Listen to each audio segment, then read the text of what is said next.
welcome back to DIY with Dewey. Today we are fixing our socket, the 12-volt power socket right here, and 12-volt socket in here.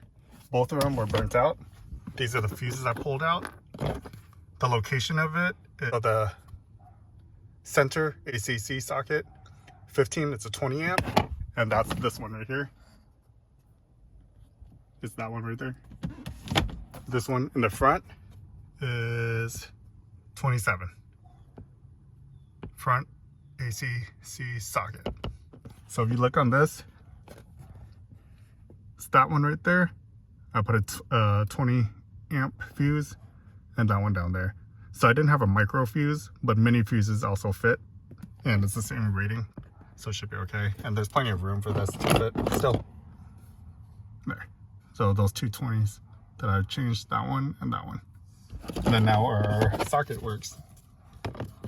But all right, well, this is on the passenger side, right under the glove box. Let me know if you have any questions. Thanks for watching.